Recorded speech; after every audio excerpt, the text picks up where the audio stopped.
Hello, എല്ലാവർക്കും നമസ്കാരം. എൻ്റെ പേര് സൂസൻ. സ്റ്റോക്ക്ഹോമിൽ നിന്നും ഹെൽസിങ്കിയിലേക്ക് ക്രൂസ് ട്രിപ്പ് പോയ ഒരു ട്രാവൽ വീഡിയോ ആണ് ഞാനിന്നിവിടെ ഷെയർ ചെയ്യുന്നത്. എൻ്റെ കൂടെ എൻ്റെ ഹസ്ബൻഡും 2 കുട്ടികളും ഉണ്ട്. ഞങ്ങൾ ഈ ടിക്കറ്റ്സ് ബുക്ക് ചെയ്തത് ടാലിംഗ് സിലിയ ലൈൻ എന്ന ആപ്പ് വഴിയാണ്. അങ്ങനെ ഞങ്ങൾ ടെർമിനലിൻ്റെ അകത്തേക്ക് കടന്നു. ഇനി ചെക്ക് ഇൻ ചെയ്യാനുള്ള ഏരിയയാണ് ഈ കാണുന്നത്. നമ്മൾ ആപ്പിൽ ബുക്ക് ചെയ്ത ഡീറ്റെയിൽസ് കൊടുക്കുമ്പോൾ നമുക്ക് നമ്മുടെ ടിക്കറ്റ്സിൻ്റെ ഹാർഡ് കോപ്പി ഇവിടെ നിന്ന് കിട്ടും.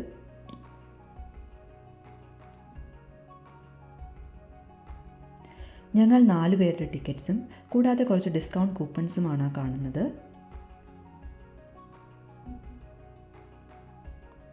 ടിക്കറ്റ്സിൻ്റെ അകത്ത് നമ്മുടെ പേരും റൂം നമ്പേഴ്സും നമുക്ക് കാണാം. അതിനുശേഷം ഞങ്ങൾ കുറച്ച് ഫോട്ടോസൊക്കെ എടുത്തു. ഇതാണ് നമ്മുടെ ക്രൂയിസ്. നമ്മുടെ ക്രൂയിസിൻ്റെ പേരാണ് സിലിയ സെറനേഡ്. 1989 ഫിൻലൻഡിലാണ് ഇത് നിർമ്മിച്ചിട്ടുള്ളത്. ഇതിൻ്റെ കപ്പാസിറ്റി എന്ന് പറയുന്നത് 2852 പാസഞ്ചേഴ്സിനും 450 കാറിനും അതുപോലെ 65 ഫ്രൈറ്റ് വെഹിക്കിൾസിനും ഉൾക്കൊള്ളാവുന്നതാണ്. അപ്പോൾ തന്നെ ഇതിൻ്റെ വലിപ്പം നമുക്ക് ഊഹിക്കാവുന്നതേ ഉള്ളൂ അല്ലേ. നല്ല ഭംഗിയാണ് ഈ ഷിപ്പ് നേരിട്ട് കാണാനായിട്ട്. ഇതാണ് നമ്മുടെ ഷിപ്പിൻ്റെ ഒരു ഫുൾ വ്യൂ. ഇതാണ് നമ്മുടെ എൻട്രൻസ്. സിലിയ സെറനേഡ് എന്നാണ് എഴുതിയിരിക്കുന്നത്. നമ്മുടെ റൂമിലേക്ക് പോകുന്ന വഴിയാണ്. അങ്ങനെ നമ്മൾ റൂമിലെത്തി. 9606 എന്ന റൂം നമ്പറാണ് നമുക്ക് കിട്ടിയത്. നമ്മുടെ ടിക്കറ്റ്സ് സ്വൈപ്പ് ചെയ്താലാണ് നമുക്ക് നമ്മുടെ റൂം അൺലോക്ക് ചെയ്യാൻ പറ്റുന്നത്. 4 ബെഡുള്ള റൂമാണ് നമ്മൾ ബുക്ക് ചെയ്തത്. 2 സൈഡുകളിലായിട്ട് 2 ബെഡുണ്ട്. അത് പുള്ളി ചെയ്ത് കഴിഞ്ഞാൽ നമുക്ക് ബെഡായിട്ട് യൂസ് ചെയ്യാം. അതുകൂടാതെ വിൻഡോയുള്ള റൂമാണ് നമ്മൾ ബുക്ക് ചെയ്തത്. അപ്പോൾ നമുക്ക് നമ്മുടെ റൂമിൽ ഇരുന്നു കൊണ്ട് തന്നെ മനോഹരമായ ദൃശ്യങ്ങൾ കാണുവാനായിട്ട് സാധിക്കും. അതുകൂടാതെ അറ്റാച്ച്ഡ് ആയിട്ടുള്ള ബാത്റൂമും ഷവറിങ് ഏരിയയും നമ്മുടെ റൂമിൽ തന്നെ ഉണ്ടായിരുന്നു. നല്ല ഒരു സൗകര്യമുള്ള റൂമാണ് നമുക്ക് കിട്ടിയത്. അതിനുശേഷം ഞങ്ങൾ ഡെക്കിലേക്ക് വന്നു. അത്യാവശ്യം തണുപ്പുണ്ടായിരുന്നു, എന്നാലും സഹിക്കാൻ പറ്റുന്ന തണുപ്പായിരുന്നു. ഞങ്ങൾ കുറച്ച് ഫോട്ടോസൊക്കെ എടുത്തു. പല ആളുകളും അവിടെ വന്ന് ഫോട്ടോസൊക്കെ എടുക്കുന്നുണ്ടായിരുന്നു. ഷിപ്പ് പതിയെ മൂവ് ചെയ്യുന്ന ഒരു ടൈമായിരുന്നു അത്. പുറത്തേക്ക് ഇങ്ങനെ നോക്കിയിരിക്കാൻ നല്ല രസമാണ്.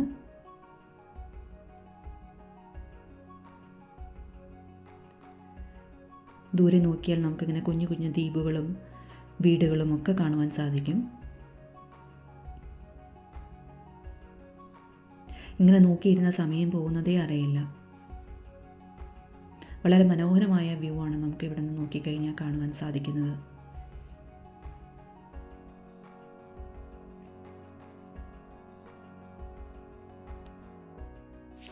കുട്ടികൾക്ക് കളിക്കാനുള്ള പ്ലേ ഏരിയയും ഈ ഡെക്കിൽ തന്നെ ഉണ്ടായിരുന്നു. ഇവിടെ മാത്രമല്ല, ക്രൂസിൻ്റെ അകത്തും ഒത്തിരി പ്ലേ ഏരിയയും ലെഷർ ആക്ടിവിറ്റീസും ഉണ്ട്. നമ്മൾ ബുക്ക് ചെയ്ത ആപ്പിൽ നോക്കിക്കഴിഞ്ഞാൽ ഓരോ ആക്ടിവിറ്റീസിൻ്റെ ടൈമും എല്ലാം നമുക്ക് കാണാൻ പറ്റും. നമ്മുടെ ഷിപ്പിൽ തന്നെ ഒത്തിരി റെസ്റ്റോറൻറ്റ്സും ബാർസും ലോഞ്ചസും കോൺഫറൻസ് റൂംസും സ്പോർട്സ് ഫെസിലിറ്റീസും അതുപോലെ ഡ്യൂട്ടി ഫ്രീ ഷോപ്സൊക്കെ ഉണ്ട്. ഇത് ഫസ്റ്റ് ഫ്ലോറാണ്. ഇവിടെ രാത്രി ഒരു മ്യൂസിക്കൽ ഇവൻറ്റ് നടക്കുന്നുണ്ട്. അതിനുവേണ്ടി അറേഞ്ച് ചെയ്തിരിക്കുന്നതാണ് ഈ കാണുന്നത്. ഇത് നമ്മുടെ സിലിയ സെറനേഡിൻ്റെ ഡീറ്റെയിൽസ് ആണ്. 13 നിലയുള്ള ഷിപ്പാണ് നമ്മുടെ. ഇതൊരു ഗെയിമിംഗ് ഏരിയ ആണ്. ഇതുപോലെ പല ഗെയിമിംഗ് ഏരിയാസും നമുക്ക് കാണാം. എല്ലാത്തിൻ്റെയും ഒന്നും വീഡിയോസ് ഞാൻ എടുത്തിട്ടില്ല. ഇത് നമ്മുടെ അകത്തുള്ള ഒരു സെക്ഷനാണ്. വളരെ മനോഹരമാണ് ഈ ഏരിയ. ഇത് നമ്മുടെ ഡ്യൂട്ടി ഫ്രീ ഷോപ്സാണ്. നമുക്ക് ഇവിടെ നിന്ന് സാധനങ്ങളൊക്കെ വാങ്ങിക്കാം. ഇതാണ് സ്വിമ്മിങ് ഏരിയ. ഇതെല്ലാം നമ്മുടെ ക്രൂസ് ഷിപ്പിൻ്റെ അകത്ത് തന്നെ ഉള്ളതാണ്.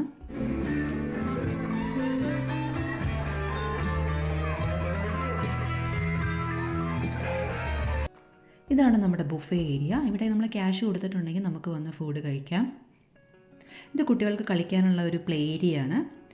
കളിക്കാൻ മാത്രമല്ല, ഒത്തിരി ലെഷർ ആക്ടിവിറ്റീസും കുട്ടികൾക്കുണ്ട്. കുട്ടികളൊക്കെ നന്നായി എൻജോയ് ചെയ്യും. ഇത് അഡൽട്സിനുള്ള ഒരു ഗെയിമിങ്ങും പ്ലേ ഏരിയ ആണ്. ഇതൊരു മ്യൂസിക്കൽ ഷോയാണ്. കുട്ടികൾക്കും പാരൻസിനും ഒക്കെ വളരെയധികം എൻജോയ് ചെയ്യാൻ പറ്റുന്ന ഒരു സ്ഥലമാണിത്. അപ്പോൾ കുറച്ച് നേരം നമുക്ക് ഈ മ്യൂസിക് ഒന്ന് കേട്ടാലോ.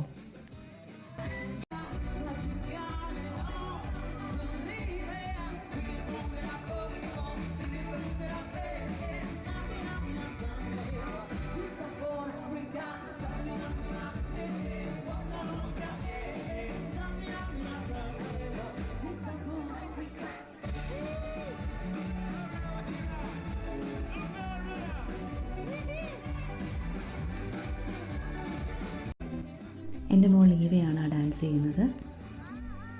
മറ്റു കുട്ടികളും അതോടൊപ്പം തന്നെ പേരൻസും വന്ന് ഡാൻസ് ചെയ്യുന്നുണ്ടായിരുന്നു. എൻ്റെ കുട്ടികൾ ഏറ്റവും കൂടുതൽ എൻജോയ് ചെയ്ത ഒരു സ്ഥലമാണിത്. കുറച്ചധികം സമയം ഞങ്ങളിവിടെ സ്പെൻഡ് ചെയ്തിരുന്നു.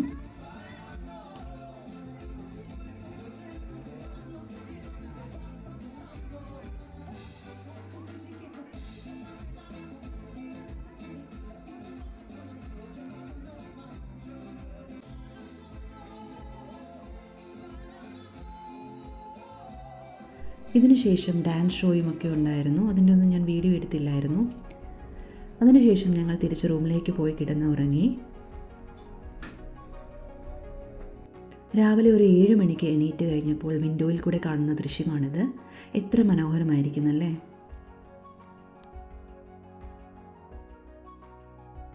അങ്ങനെ നമ്മൾ രാവിലെ ഹെൽസിങ്കിയിലെത്തി. ഏകദേശം ഒരു 9:30 കൂടിയിട്ടാണ് നമ്മൾ അവിടെ എത്തിയത്. നമ്മൾ ഷിപ്പിൽ നിന്നും പുറത്തേക്ക് ഇറങ്ങി. നമ്മുടെ ഷിപ്പിൽ നിന്നും ആളുകൾ പുറത്തേക്ക് ഇറങ്ങുന്ന ദൃശ്യങ്ങളാണ് കാണുന്നത്.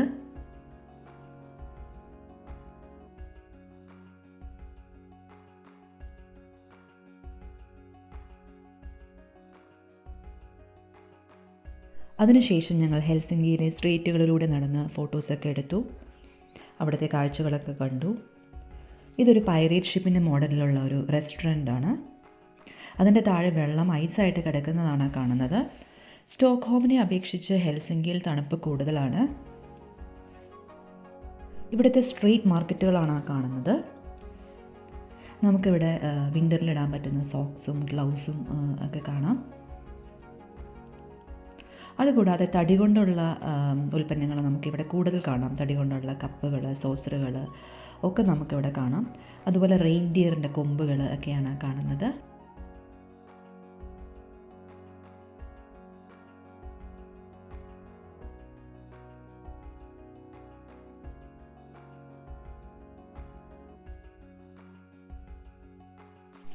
ഇതാണ് ഹെൽസിങ്കി കത്തീഡ്രൽ.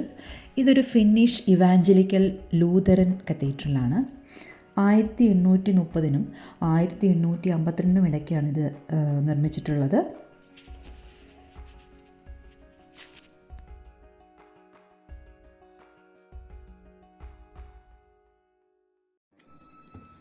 ഞങ്ങൾ ആ കത്തീഡ്രലിൻ്റെ അകത്തേക്ക് കടന്നു.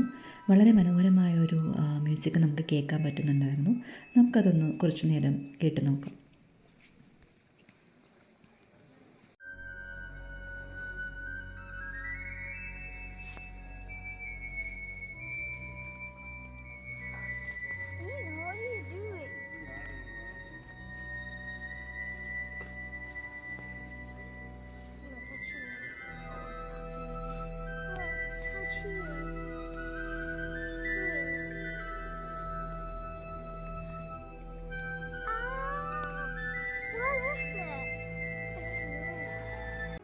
പിന്നെ ഞങ്ങൾ അവിടെ നിന്ന് ഇറങ്ങി കുറച്ച് ഫോട്ടോസൊക്കെ എടുത്തു.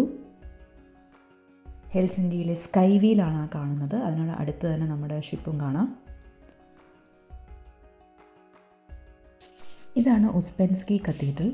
ഇത് നോർത്തേൺ യൂറോപ്പിലെ ഏറ്റവും വലിയ ഗ്രീക്ക് ഓർത്തഡോക്സ് ചർച്ചാണ്. 1868 ഇത് നിർമ്മിച്ചിട്ടുള്ളത്. അതിനുശേഷം ഞങ്ങൾ അവിടെ നിന്ന് കുറച്ച് ഫോട്ടോസൊക്കെ എടുത്തു. പിന്നീട് സ്ട്രീറ്റുകളിൽ കൂടിയൊക്കെ നടന്നു. പിന്നീട് തിരിച്ച് നമുക്ക് ഷിപ്പിലേക്ക് വരാനുള്ള സമയമായിരുന്നു. അങ്ങനെ വീണ്ടും നമ്മൾ രാത്രിയിൽ മ്യൂസിക്കൽ ഇവൻറ്റ്സും ഡാൻസ് ഷോസും ഒക്കെ കണ്ടു. അതിനുശേഷം ഞങ്ങൾ തിരിച്ചു പോയി കിടന്നുറങ്ങി.